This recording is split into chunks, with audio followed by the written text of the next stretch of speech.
I have a question for you. Do you think someone can love you for who you truly are? Well, okay, that sounded like an attack, but hear me out for a second. So today I wanted to talk about our favorite anime for a second, Oshi no Ko. It's the hottest anime of last season. You see, I think the author, Aka Akasaka,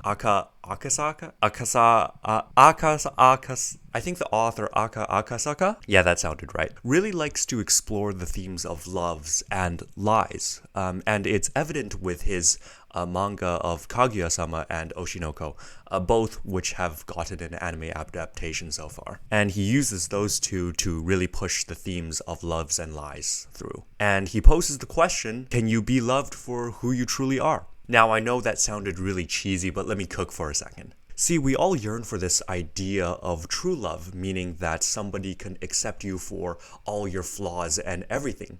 But Akasaka is basically arguing here, well, how could you love someone for their flaws, especially those that are deep ingrained in you, not easily changed, and honestly is just an ugly side of you? And idols are a perfect example of this. Let this question simmer in your brain for a second while I explain the rest. If you do have a favorite idol, what do you love about them? I'm thinking about VTubers.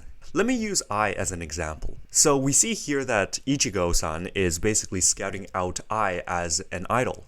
However, Ai quickly kind of refuses this request because she feels like she's not fit for an idol. She mentions that she had this really rough upbringing, that she was beat as a kid, grew up in an orphanage, abandoned as a child, etc., etc. She also mentions that she has no memory of getting loved or loving anyone else. And with all these factors combined, she feels like she can never be a true idol. Someone who repeatedly says, I love you to their fans. And someone whose job it is to essentially bring everyone happiness. By this, we can really see Ai's mindset a bit.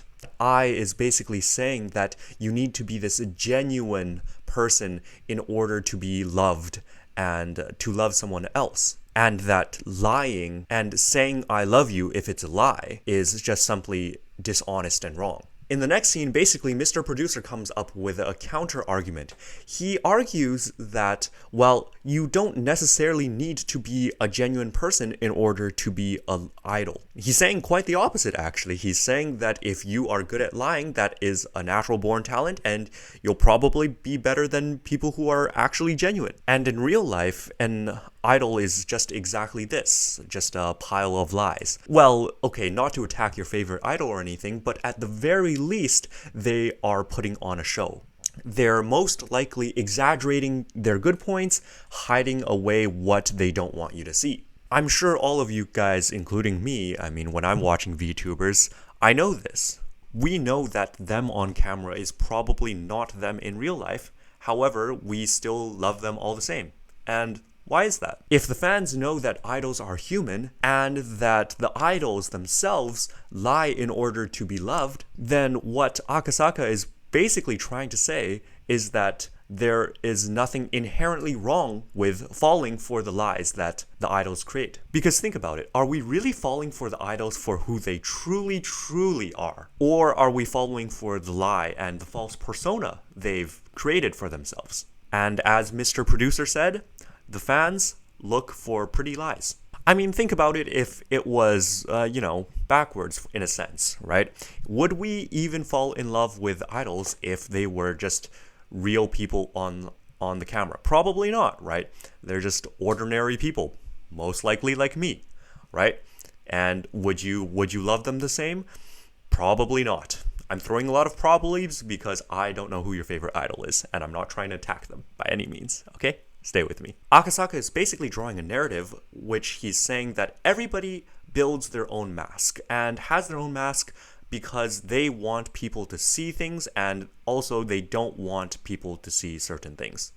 This is natural. In a world that's obsessed with finding true love, he argues that that's only a lofty idea because people ultimately in the end would look for the good things and shy away from people's flaws. And he's asking, how can you accept flaws in people, especially if they're deeply rooted within you and they're not easy to change? For Ai, this might be her past, right? Her cold and calculating personality full with lies. It could be her tough upbringing. or it could be her inability to show affection. These, I think, are all general down traits and something that is inherently not simple to change. And these things would ultimately stop I from being an idol. But they exist within almost everyone, right? The ugly sides of people. And Akasaka is basically trying to argue that there's nothing wrong with lying to cover this part of you up.